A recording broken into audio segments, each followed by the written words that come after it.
Hey everyone, Minutia Minute here, coming at you guys with a trade paperback haul, which I haven't really done before. Maybe I've done it once before. For those of you guys who are longtime viewers, you'll know that in the last 6 or 8 months, I've kind of gotten back heavier into comic book reading than I have in a while. And there were a lot of books that I wanted to pick up, but I only read Batman in singles. Everything else I've basically switched to collections. And so there's this kind of weird period where I was back on YouTube, I was talking about Batman, but I wasn't talking about anything else because I was waiting for trades to come out. So this is the first month where I actually had a lot of trade pickups. There's not going to be nearly as many for December, I can pretty much guarantee you. Gotta save some money for Christmas presents and all that kind of fun stuff, but for the month of November at least, I definitely picked up enough collections to make it worth doing a dedicated video for. So this is basically a haul for the entire month of November. Some of these books I've had a chance to read, I'll give you my thoughts on them. Some of them I haven't had a chance to read, but I'll at least talk a little bit about them. So I hope you guys enjoy this completely Batman-absent comic book chat.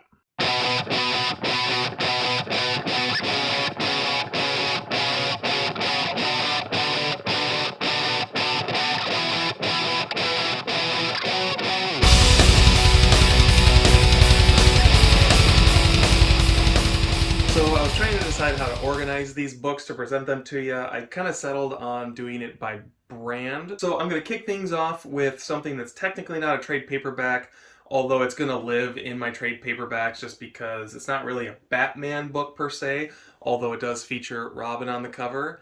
And that is Are You Afraid of the Dark Side, which I picked up right at the beginning of the month. I believe this came out just in time for Halloween or a couple weeks before. I didn't pick it up in the moment, but then it was on a list of recommended books at one of the local comic book shops that I frequent, and so I thought, what the heck, we'll give it a try.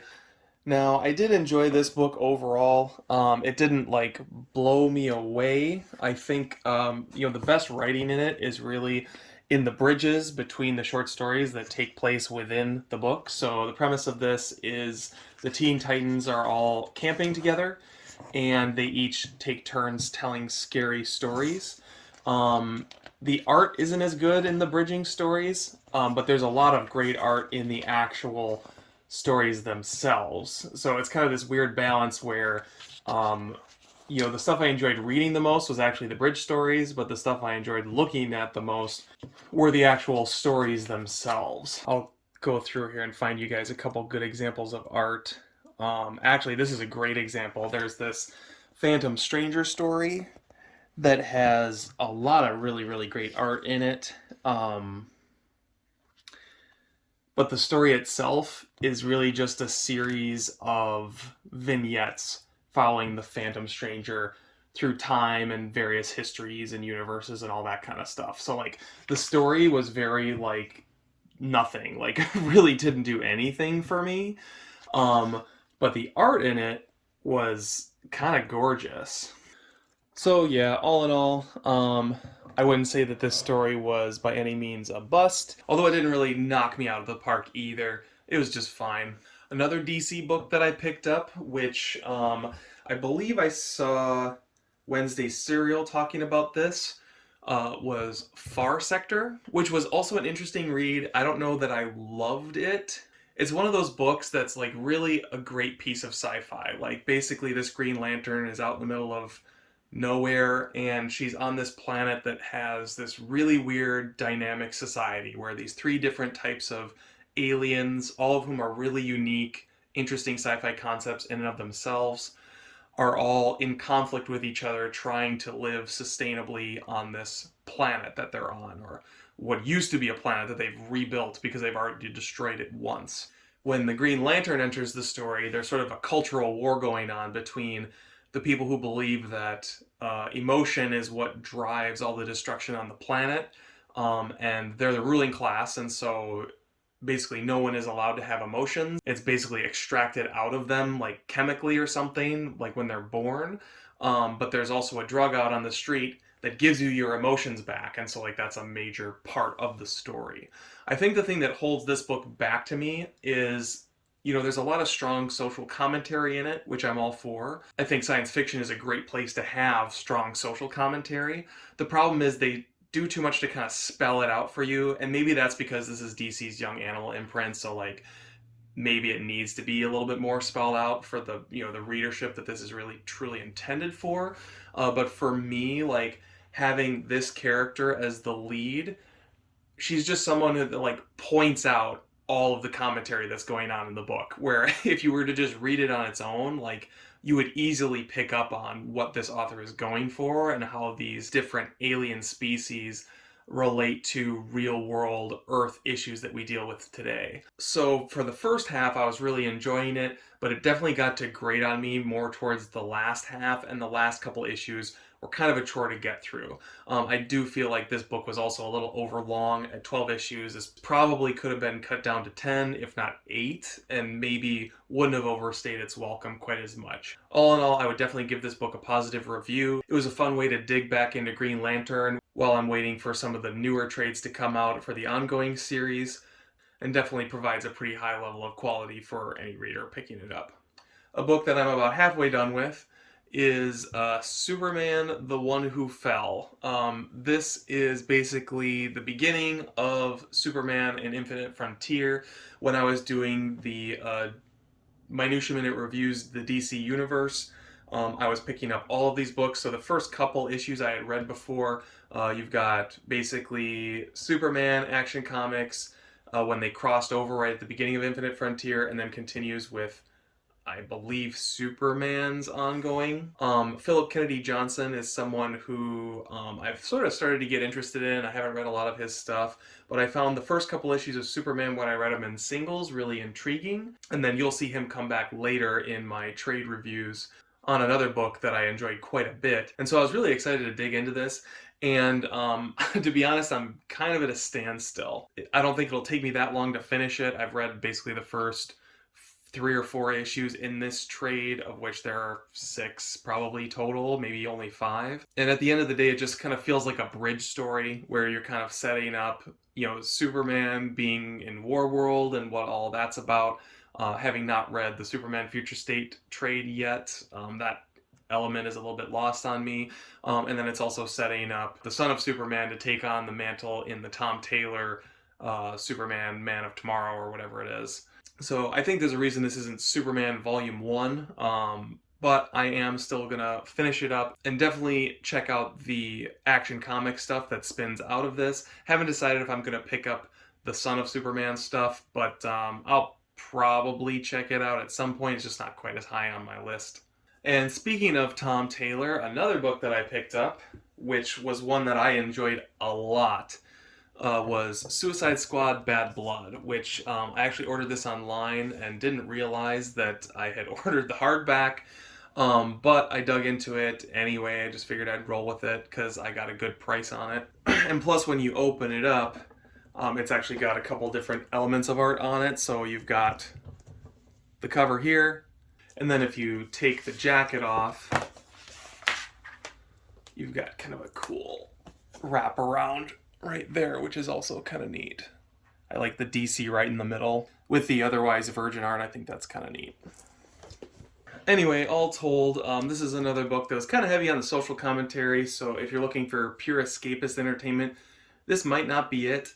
But I wanted to give this a read because I'm really enjoying Tom Taylor and Bruno Redondo on Nightwing, and I was always a big fan of that team on Injustice back in the day as well. So I thought this was definitely worth giving a whirl. I have a pretty big soft spot for the Suicide Squad as well, so it just kind of seemed like a natural pickup, and it did not disappoint. So basically the premise of this is the Suicide Squad's been taken over by someone new, and Amanda Waller has been kind of sidelined. He takes in all these revolutionaries because they're technically criminals and puts them in the Suicide Squad expecting them to follow lockstep, but they have plans of their own, and together with the sort of classic Suicide Squad lineup, they kind of do something for the greater good and kind of turn the page on their lives. This felt very similar in tone to the James Gunn Suicide Squad movie that came out earlier this year, which I also really enjoyed.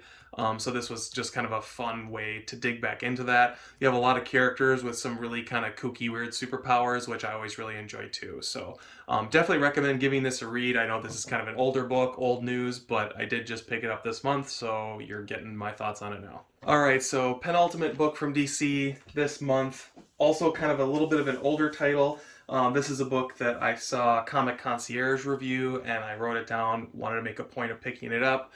And that is Daniel Warren Johnson's Wonder Woman Dead Earth. Of all the DC books I read this month, it really was Suicide Squad and Dead Earth that really blew me away. I know that Daniel Warren Johnson is someone who is working on Beta Ray Bill, which I'm kind of curious to pick up now, although I'm not super familiar with Thor, so I'm not sure if that's a book that'll be kind of new reader friendly, but I really thought that the art in this was absolutely fantastic. He has just such a great sense of like kinetic movement on every single page. It's just absolutely breathtaking. And then getting this kind of adult Wonder Woman story, as you can kind of see here, was really welcome and well done. There's a lot of great twists and turns as well. Early on, Wonder Woman wakes up in this post-apocalyptic environment, and we pan out, find out that she's actually in the Batcave, and Bruce Wayne is basically sitting on his couch as Batman, just a corpse, which is a pretty stunning image. And then you slowly work your way back through finding out how everything kind of came to pass. If I had a criticism of this book, I would say that nothing super surprising happens in it, in a sense. Like, there's a lot of kind of twists and turns, but it's pretty strongly telegraphed and obvious kind of where it's headed. But that definitely doesn't take away from the emotional weight and impact of how everything actually plays out, and it's a total page turner. When the DC Black Label launched, I really didn't pay that much attention to it, and as I've picked up more and more of them, I definitely feel like I've been sleeping too long on these, and I've got to go back and check out some of the other titles. I remember one of the earlier launches being like Superman Year One with John Romita Jr. and Frank Miller. And to be honest, none of that really appealed to me. I don't really like Frank Miller on Superman. And as much as I appreciate John Romita Jr., I don't really like him on Superman. So it just didn't ring to me as a book I wanted to read. And then that kind of colored my thoughts on the DC Black Label altogether, which was my bad. I'm excited to go back and discover some of this other stuff they've been putting out. Okay, so last up is the big one. I did pick up the Flashpoint Omnibus as well. As you can see, it's still sealed. This is a book that I've read. I may have even reviewed some of this on my channel back in the early days. I'm not 100% sure. But it's great to have all of this in one giant tome. I originally had this in single issues, and then when I sold off everything that was non-Batman, I kept the Night of Vengeance miniseries, but everything else I decided to let go, knowing that there'd be an omnibus at some point that I could go back and pick it up. At some point, I kind of want to go back through and read/reread all of DC's big crisis events and kind of like rank them and go through them. So this will help me along the way of that. That's quite a ways down the road, to be clear, but it's percolating in the background. Maybe 2022 or 2023 I'll get around to that, but either way, this is one of the better ones in my opinion. I thought Flashpoint was excellent. I really got a big kick out of it. And it was kind of a sleeper. Like, I think at the point that this was coming out, everyone was just over DC. This was right before New 52 launched, and everyone was very skeptical of that, very skeptical of the idea that this Flashpoint 5-issue miniseries, once again written by Jeff Johns, was gonna really do anything for people. But I think it really surprised people, at least for me. Like, I found it to be super enjoyable, and I'm really excited to have this book. I actually got this off of Target.com, which I know is kind of sacrilege, but they had it for $100, and then they had a buy two get one on all their books. I can't remember if that was in store or online, but with that plus a couple other discounts I had, I ended up getting this book for like $60, $70 all told. So yeah, it was kind of a no-brainer. When I get to the other books that I picked up in that buy two get one, I'll be sure to call it out. There were only 2 books, and then I also picked up the Mission Impossible Blu-ray series, the show, not the movies, all 7 seasons on Blu-ray, which was also like $80, $90, and so that one ended up being my freebie. And then I picked up these other 2 comic book collections for significantly under retail price. Okay, so I'm sure you guys are ready to hear me talk about anything other than DC. For those of you guys who are Marvel hounds, I'll try to satiate you with some property comics, many of which are published by Marvel. So as promised, I said Philip Kennedy Johnson was going to make a return, and he does, with Alien Bloodlines, which is the first series of issues of this new Alien ongoing series that Marvel's putting out. If you go back sometime from this summer, I did a whole video on the Aliens Dark Horse comic book franchise. I spent a ton of time on like disambiguation of that, what books I liked, reviewing a whole bunch of the titles, not all of them, but a lot of them. So if you're interested in Alien or Aliens, go check that video out. It didn't get a lot of views at the time, but I would love if that video got some love because I spent a lot of time on that one actually. But I was really excited to see how this book panned out, and I gotta say, like, it really surpassed my expectations. I don't know what other people are saying about this book, because whenever someone reviews it, I immediately click off it because I didn't want to have it spoiled. But all in all, Philip Kennedy Johnson does a really good job capturing the tone of Alien while kind of doing a little bit of world building to make sure that there's actually a little bit of meat on the bone to chew on over multiple issues, multiple arcs.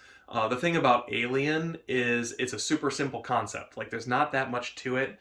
And if you make it too complicated, it just gets convoluted and kind of loses its edge, aka like Prometheus, in my opinion. But on the flip side, if you don't do enough, then it's just Alien and nothing else. This book absolutely strikes a great balance because you build on kind of the core elements of the Aliens. You get a new xenomorph creature that is sort of teased but never completely revealed. You further explore the idea of Weyland-Yutani and all of the different corporate goings-on in the Alien/Blade Runner universe. Of course, you get a new version of Ash, who has appeared multiple times now in different versions and movies and comics and all that kind of thing. And there's also a really nice subplot in here between sort of a corporate military father and a son who's like an eco-terrorist, which creates a lot of good interpersonal drama as a backdrop to this, scary alien coming out of the closet kind of a story. If I had a criticism of this, it would definitely be the art. Full transparency, I'm just not the biggest Salvador Larroca fan. Marvel likes to use him in Star Wars quite a bit, and sometimes it works for me, sometimes it really doesn't. In this, it was fine, but it's also distracting because, like, for example, the father, he has the same likeness as a character in the Star Wars ongoing that he was doing a couple of years ago. I actually think it was the Darth Vader ongoing series. I can't remember, but he was like a admiral or something like that, like a Grand Moff. And seeing that exact same face pasted on this guy is just, it's annoying, it's distracting. I'm not going to say that the art isn't effective. It obviously is going to look like the characters from the movies, so like that's nice, but I would prefer just a little bit more style to it. I find Salvador Larroca, he's just almost too consistent and it kind of feels canned. One of the things that was great about the Dark Horse runs back in the day is there was just such a vast variety of artists on those books, and all of them brought something unique and interesting to the Alien franchise. It was a large part of what I really loved about those Dark Horse books. So seeing kind of cookie cutter Salvador Larroca just really kind of a downer. But I mean, that's the only criticism. Like, overall, like, I really was floored by this book. I thought it was a fantastic read and definitely fun for anyone who's an Alien fan. All right, sticking with property comics, I'm going to go through a couple of these next ones really quick because I have read precisely none of them. So when I was at Half Price Books early this month, I was able to find some old Dark Horse Star Wars trade paperbacks that I didn't have, which is becoming harder and harder to do. A lot of the ones I'm missing are kind of on the more expensive side, but they had these ones and they were like $6.48 a piece, something like that. So I picked up Star Wars The Force Unleashed, which is a comic book that's based on the video game The Force Unleashed, and if you look at the art, it's got that kind of Jan Duursema era Star Wars look to it, which is an era of Star Wars that I enjoyed quite a bit. So I'm excited to give this a read. It'll be a good refresher on the events of the game, which was a lot of fun to play back in the day. So I got The Force Unleashed. And then they also had, for the same price, it was, like I said, either $648 or $748. They also had The Force Unleashed 2, which this one I don't think is based on Force Unleashed 2. I think it's like a tie-in to it, so it kind of goes off in its own direction and tells its own story. But at some point, I kind of want to go through, play through both of those games all the way, because I never played the second one, and then read the books, of which there are 2, and then now I've got the Dark Horse comics to go with it, so I can kind of do the whole thing in one big go. Some new Star Wars books that I picked up this month were The High Republic, Volume 1, There Is No Fear. This is a book I'm really excited to give a read to. I really enjoyed the High Republic books when they started launching back in January. I read basically the whole first wave except for the comics, because that only just came out relatively recently. And then I have yet to start wave 2, which came out this summer. So I think I'm actually going to try, if there's time, sometime this month, go through and do a reread of all High Republic books from 2021, get myself caught up, and then I'll try and do a little video for you guys talking about how this High Republic series is going.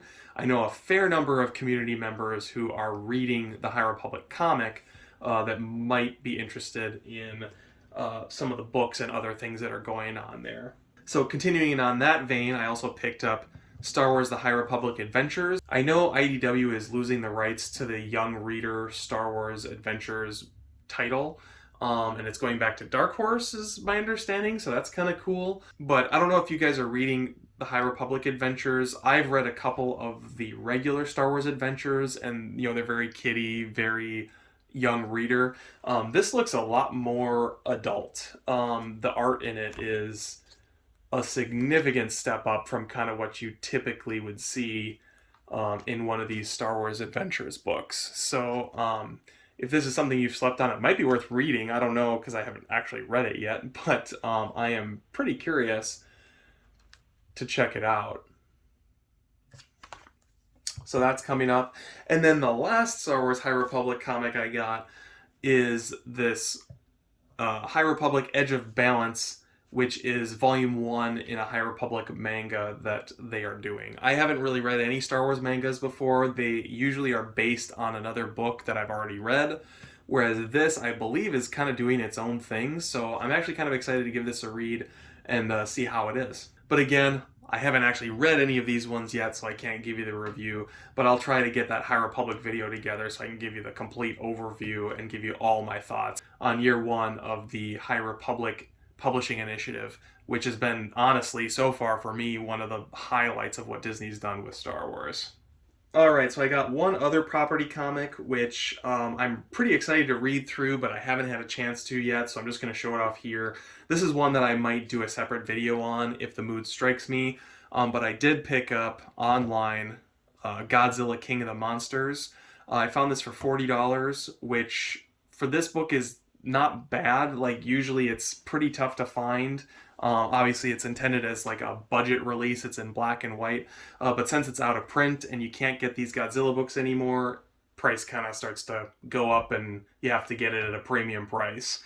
I'm a big Godzilla fan. I had a lot of fun with the MonsterVerse this year because Kong vs. Godzilla was actually one of the better ones that they've done. As far as American Godzilla movies go, it's actually, I would say, definitively the best one they've done.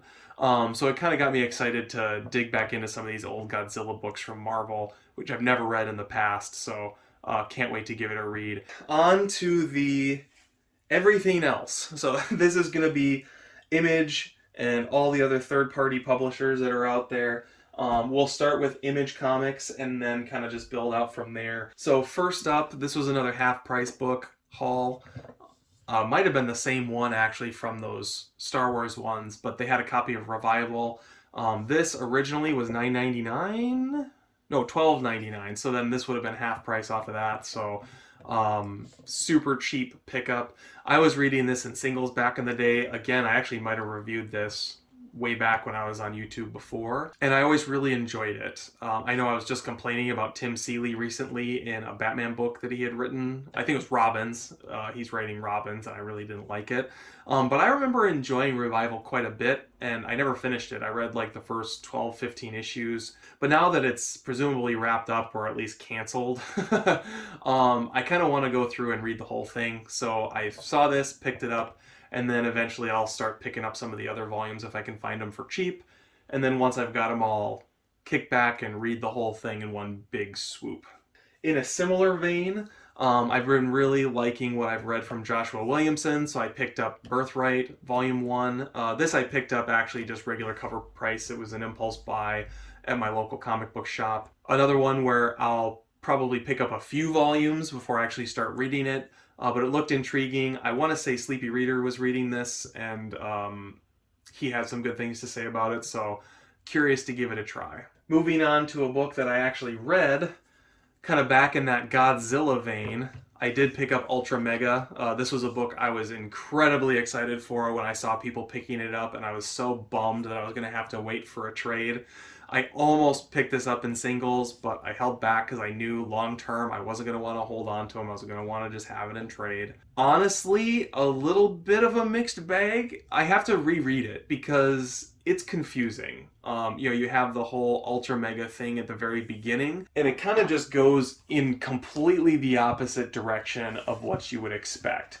Because basically you have the Ultra Mega fighting against the kaiju, and you've got these massive double page spreads, which are a lot of fun.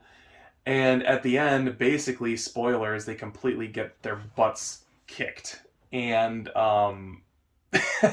everything kind of goes back to ground zero.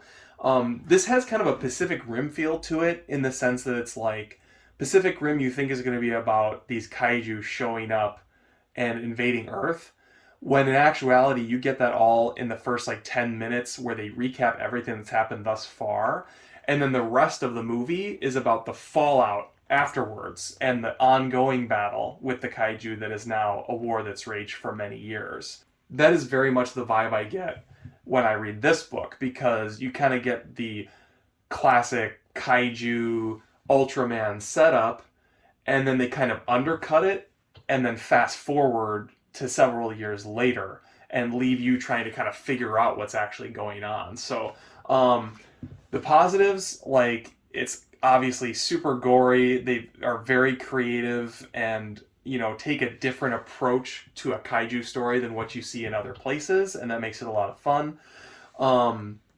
It's just difficult to follow, and I find myself kind of not quite sure exactly what I read. It really took until probably issue 3. There's only 4 issues in this, by the way. But it took about until issue 3 before I really started to pick up on where this book was going and what they were really trying to present to me. And once I got there, I was really on board for the last couple of issues. So I need to go back, reread the first couple. I think I'll enjoy this book more upon a reread than I did the first reading of it. That said, if nothing else, like, this book has got great art, and I love the idea that, every single issue of this is an oversized issue, because even though you've got all these crazy double page spreads and splash pages galore, it never feels like you don't get your money's worth out of it, because since it's an oversized book, there's still plenty of room to grow, build your story, have great conversations with your characters, throw some jokes in there.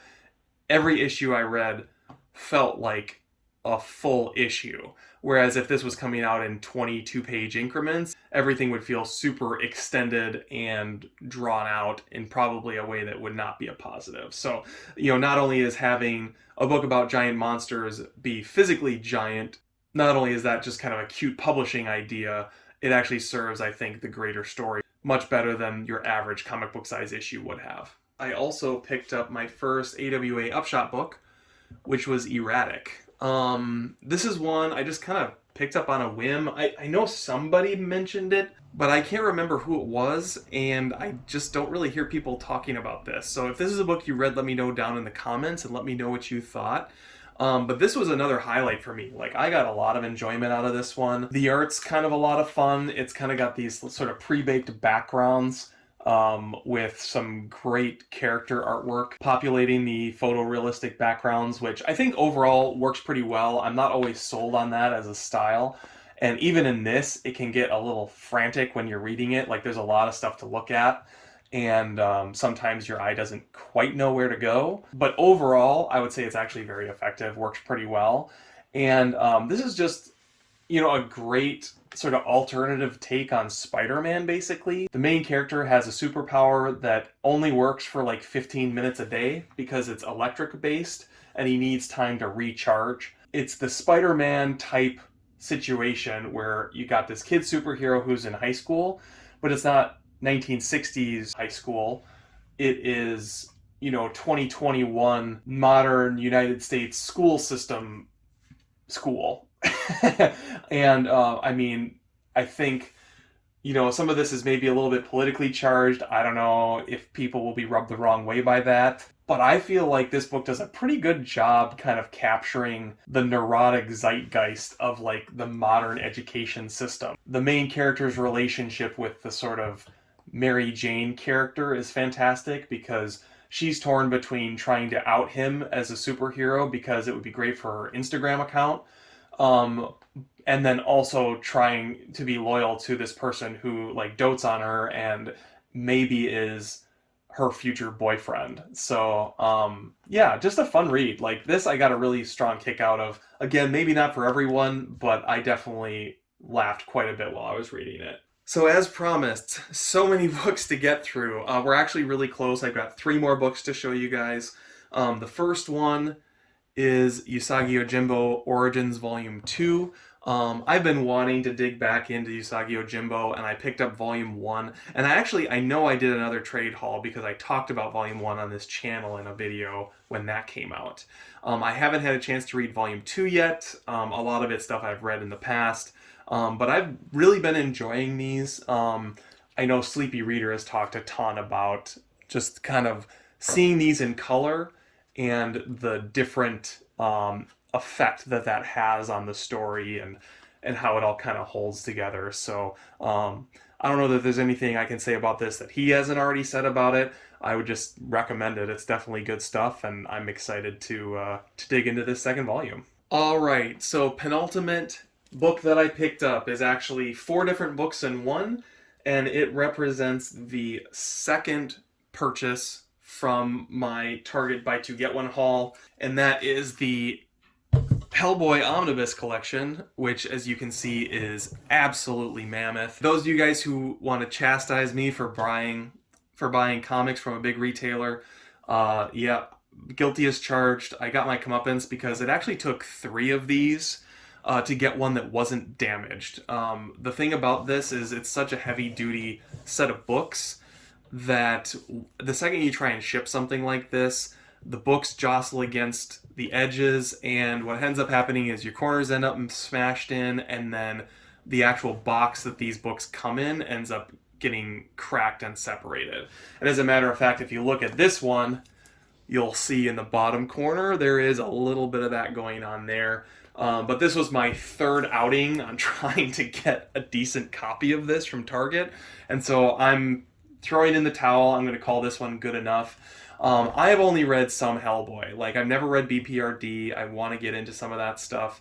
But I've read a lot of the earlier stuff. Like, the stuff in Seeds of Destruction is probably the majority of the Hellboy books that I've read. And then once you get into these other ones, it's all new to me. So this is going to be a 2022 project for me for sure, going through all these core Hellboy stories. And then hopefully I can spend some time building out my Mike Mignola Hellboy universe trade paperback collection, because I do like Hellboy a lot. I love the movies and really enjoy the comic books that I have read of the character. Okay, last but certainly not least is unfortunately another book that I haven't read yet. I feel ashamed. I got through as many books as I could, but you guys, I bought a lot of trade paperbacks and collections this month. I'm sure you would agree. Luckily, like I said, in December, I kind of have to save my money and spend it on other people, so I'll have plenty of opportunity to read stuff that I already own over this month at least, and maybe January I'll pick up the pace again on my pickups. But anyway, the last book that I got was The Strange Death of Alex Raymond. This is put out by Living the Line. which I am unfamiliar with this imprint or publishing company. But I do like Flash Gordon. I think Alex Raymond is interesting, and I know very little about the man, only that there's some kind of crazy stories in there. And I'm excited to dig into this just to learn more. I do enjoy a good biographical comic. This is written and illustrated by Dave Sim and Carson Grubaugh, and it employs a lot of different art styles in it, actually, that are all interesting, unique, and pretty impressive to see them kind of put it all into one book. So, yeah, pretty curious to dig into this. I barely even leafed through it, to be honest with you. If you're someone who's read this already, let me know. What did you think of it? Let me know. And then when I read it, if this is something I really like a lot, just because this isn't such a mainstream book, I'll probably do a separate video on this on its own. Again, if the quality of the material warrants it. Anyway, that is the last book that I picked up. Thank you guys for watching this really long, drawn-out comic book haul. And I'll see you guys very soon with more This Week in Batman, Movie Rewind, and Minutia Minute comic reviews. Thanks for watching.